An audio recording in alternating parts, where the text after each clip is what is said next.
Hello, this is Debbie and Greg Gold, and welcome to the You Are Not Alone podcast, where we cover topics that will help you navigate life. And as Christians, we know that we can't do it alone. We need Jesus. We encourage you to join us on the journey that will help you begin or deepen your walk with Christ, no matter where you are. Welcome back to another uplifting episode of You Are Not Alone with Debbie and Greg. This week, we're going to be exploring heartfelt ways to connect, grow, and thrive in your spiritual journey through building your community at church. But first, it is time for highlights of the week. All right. I love this part. Mm-hmm. Well, I love it all, but okay. So what do you got? What do you got? Okay, so we are excited about our new phase of podcasting, and that's interviewing and having guests on our show. And so we're working behind the scenes, and we have already arranged for our first guest. We will be setting up that interview, and then we've got another person lined up at our church. He's one of the pastors there, and we're super excited to have Mama T on the show as a guest. So that's really exciting for us, as we're, like I said, we're moving up another stage, yeah. Another level, yeah. So that's my highlight. All right, and then I'd say for mine, today is the 15th. Yeah, we got back 3 days ago from Wisconsin, Beaver Dam and Green Lake. Me and you took a trip up there for 12 days. 12 days of relaxing and getting to see family, exploring different parts of Wisconsin. Yeah. Eating a lot of food. Cheese shopping. So much cheese. Oh my gosh. It was just a fun time. What do you got to say about it? I was trying to think of the highlight of the trip. Yeah. That's a tough one. Yeah, because there were so many. I'm looking back. Okay, I think the highlight. Well, I'm going to say it. I'm going to speak for you right now. Okay. The cornfields. Oh my gosh, yeah. Everywhere we drove, it was a cornfield on the right, a cornfield on the left, a cornfield in front of us. Soybean fields too, and yeah. Soybean. So. And barns and silos and, it's the real... farm equipment and tractors everywhere, yeah. Real... farmland. Real raw Wisconsin. Mm-hmm. Then we had a trip on a jet ski for 1 hour. That was super fun. That was on Green Lake. That was on Green Lake. That was nice. That was a lot of fun. And then we saw fireworks in the park for 4th of July, too. A lot of fun. A lot of live music, too. So Yep. Really good. So family time together. A lot of family time. Had a group of family come together on Saturday after the 4th of July. And a lot of cards. New baby. Lots of babies. Like, I'm a great aunt. That's officially. Crazy. Yeah, yes. That's crazy. Like, that is crazy. So my great nieces are having babies. I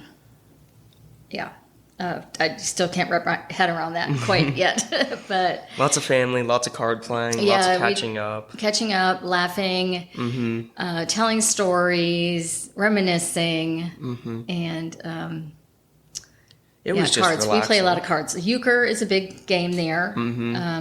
We played some left, right, center. That's we played. They call it quarters or Polish poker. We know it as SHIT on your neighbor. So a lot of different names, but you'll probably have heard of one of those and have probably played it. So fun game. But yeah, trip was just so fun. I want to go back. So yeah, and Friday night we were with the family and playing cards, and they were talking about what's coming up. I want to stay 2 more days. Yeah, because they were talking about like steaks and like they were doing a bunch of stuff that I loved. Yeah. So and I was like, man, just stay for 2 more days. That'd be perfect. For 2 more days. Yeah. 2 more days.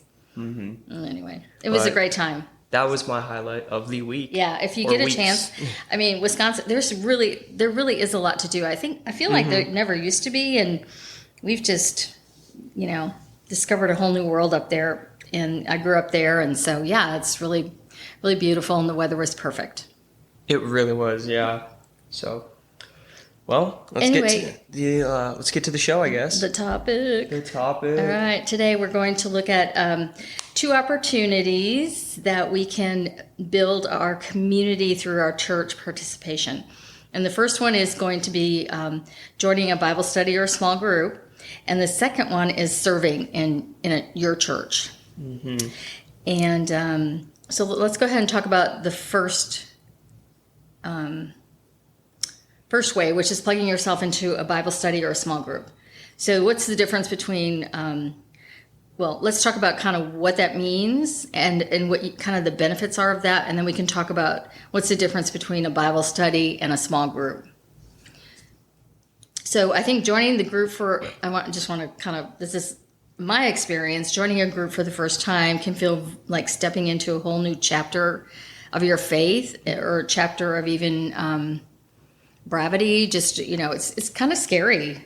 But it takes courage, it takes faith, it takes trust to do it. And just know that it doesn't always feel easy. Mm-hmm. Yeah. It's a bit of a challenge if you've done it for the first time. It's a little leap. Is that how you felt maybe when you did your first? Yeah, absolutely. I kind of had second thoughts. I was like, do I really want to do this? Do I really want to commit to this? But then you get in there, you get to meet the guys who are like, oh, this is really not bad. It's really cool. Yeah. So it's not what I thought. Mm-hmm. Yeah. Then each session you get to know them more and more and more and connect more. So it's a growing process once at a time. I see it as that.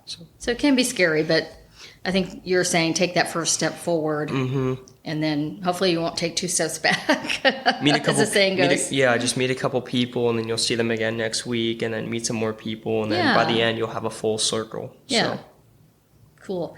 And I think also each provides its own path to like your spiritual discovery, spiritual growth. So they'll each do that. And then each provide an opportunity to keep your focus on God throughout the week, which I think is really important because we go to church on Sunday and we leave being all happy and energized about God, and we're going to live our life differently and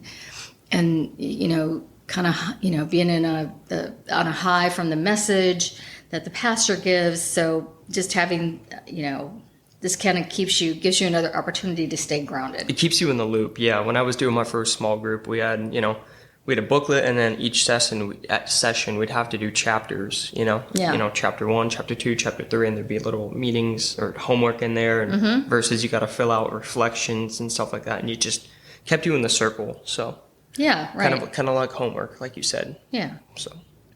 All right, so let's take a look at Bible studies. What are Bible studies versus small groups? Mm-hmm. And I think you're more familiar with this because you've led Bible studies. You've been in multiple Bible studies, so you have a lot more experience in this field, I'd mm-hmm. say.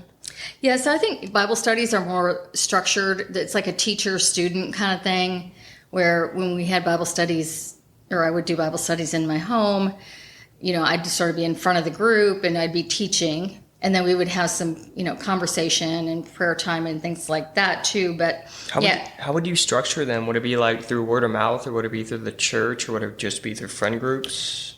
Just friend groups, social media.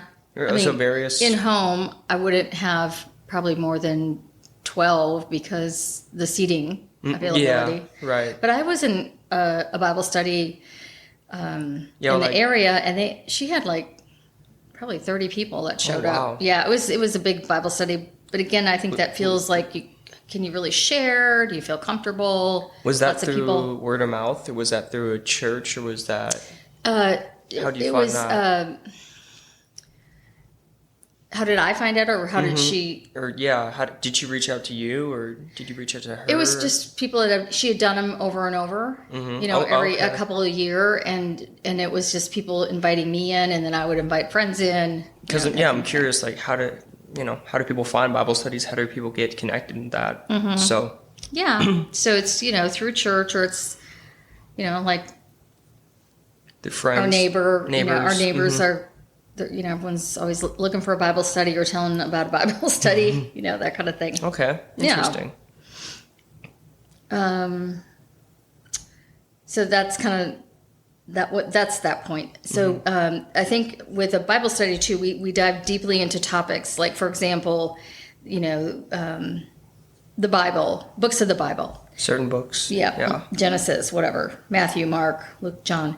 There are Bible studies strictly on prayer. I've done those. I love those. You can Bible studies on being a disciple or growing deeper in your faith. My study, Crossing Over, Choosing a Relationship with Jesus, is an example of an independent study. So there's just a study you can do on your own, which is nice to fill in the times where you don't have a Bible study to go to. You can just study at home. And I'm sort of doing one right now on praising God. I don't remember the whole. It's 31 days of praising God, and it's been amazing. So, so anyway, if you're interested in a relationship with Jesus, you go to our website and check out, it's the Bible study that I wrote. It's an independent study, and it's there for you to download. And, so anyway, again, more lecture-oriented and with homework in between each meetings, typically. So that's Bible study. Small groups, on the other hand, are more like a facilitator. Or facilitators. Yes. I had two in mind. Yes, so. we had two or three. Oh, really? Yeah, and group members. So you get the facilitator group members. It's a blend of like spiritual growth and community, basically. Different backgrounds and stuff like that. Different experiences. Oh, yeah, for sure. Yeah.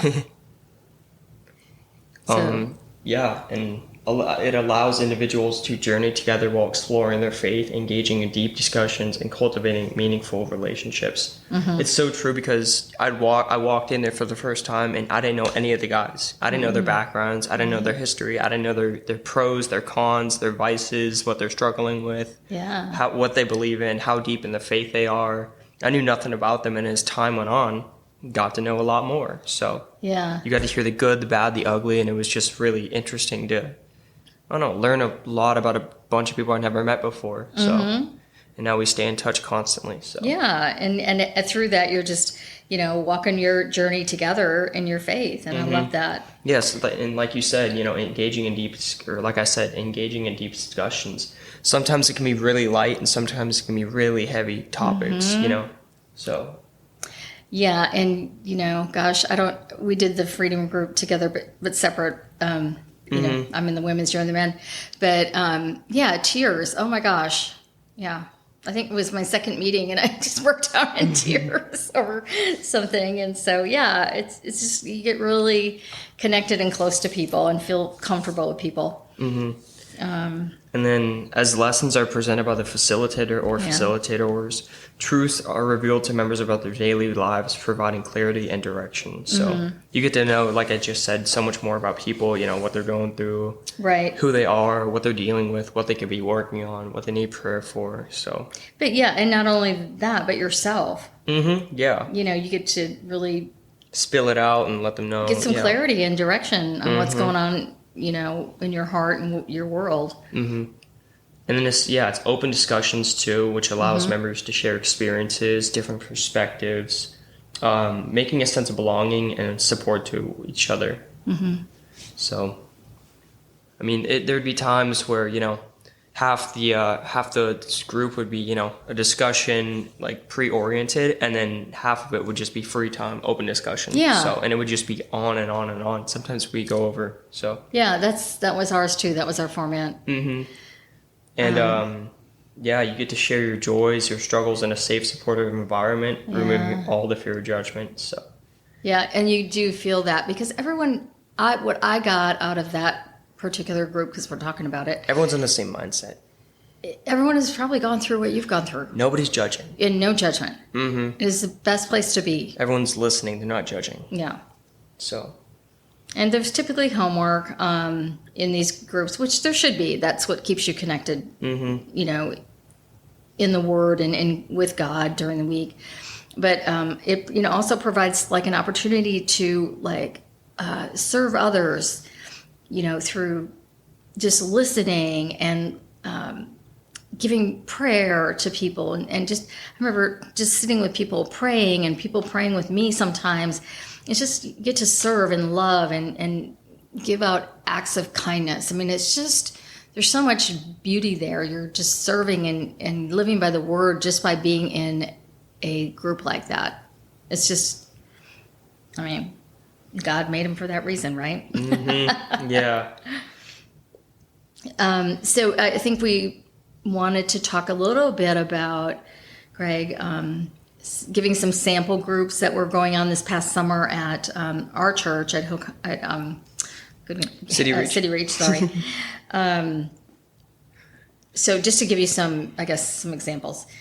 I remember there was a sport one about mountain biking. So that would be kind of their activity they would do, and they would throw in some Jesus and some gospel, and along the way somehow that would fit into that. I thought I saw one with like a moms and tennis one, where it was like a moms all meet up, play tennis for like 30 minutes, and then take a break, and then open the word. Yeah, or I saw one with moms being like go to the swim pad with your kids, and the moms, kids were swimming. Oh, really? Cool. Something of that nature. There was one for young adults where meet up for coffee, once a week, and there's a men's group too. There's like a couples game night I saw too. Yeah. So those are just examples, right?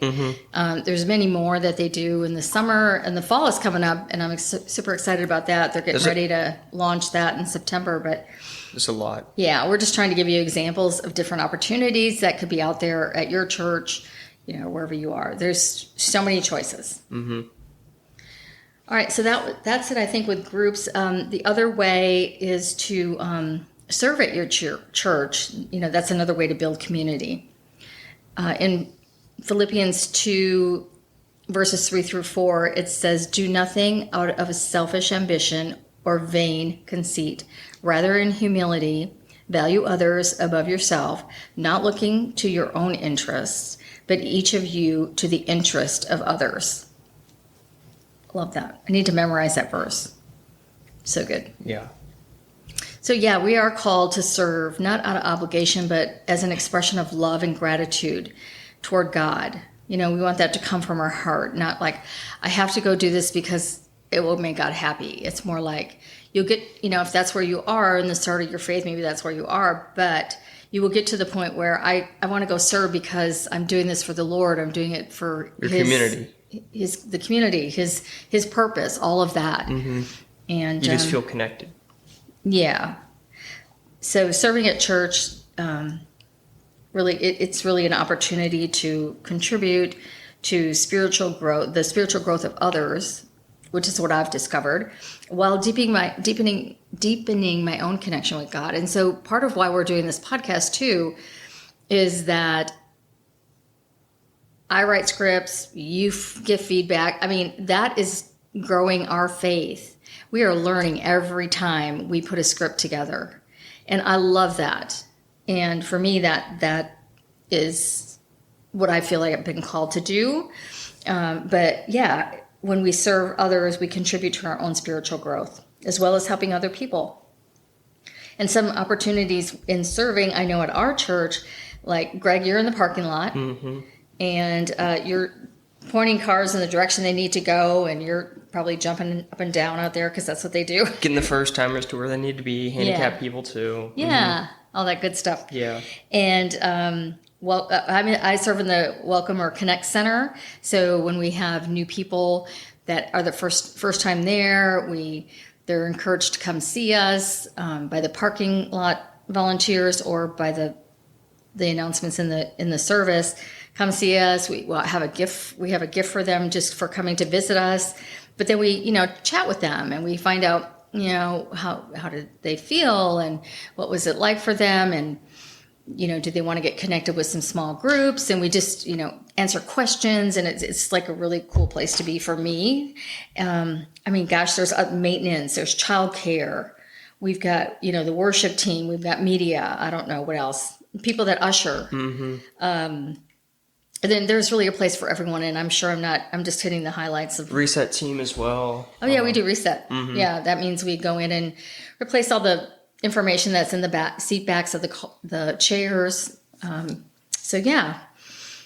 Get it ready and everything filled up for the next service that's going to come on. Yeah, so there's a place for everyone, and serving's just not about completing tasks. It's also about building a relationship. It fosters unity between you and those you serve alongside and with those you serve. It's how we meet the people that, we're starting to work on, the interview process with them, and we're so excited to look forward to that. Right. Well, that's how we met John, who's going to be our first guest. And he's interviewed people, so he's teaching us how to do it. But I guess I met him in the Connect Center because I serve alongside his mom, and then she introduced, and then you guys got introduced. But he's like, yeah, you can interview me and I can teach you. And he does NFL stuff. He's got his podcast on that. And so had we not met John, had we not been at church. That's just an example of how serving at church is another way to build community. Exactly. So, just like I said, it creates a sense of belonging and people joining together to accomplish God's work where lives are transformed and hope is restored. Right. So, wow, it's just so wonderful. All right.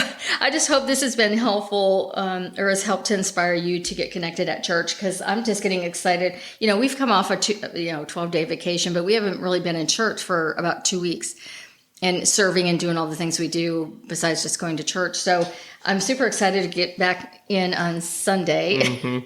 Or maybe even Thursday. We might do reset. I'm not sure. But I'm just really excited after doing this podcast that, got to get back there. Yeah. So we're done with vacation for a while. It's back to the norm. What we love to do other than vacation in Wisconsin. And so anyway, calls to action. I guess email us at youarenotalone@debbieandgreggold.com. Tell us what you want to hear about or how you might be struggling right now. We'd be happy to consider it for an episode and try to help in however we can. Tell your community about us, right? We all have communities, so tell them about us and point them in the direction of our podcast. And also, we are looking to bring our message to more and more people. So we've added a listener support option at the bottom of the show notes, where with one click, you can donate to support us.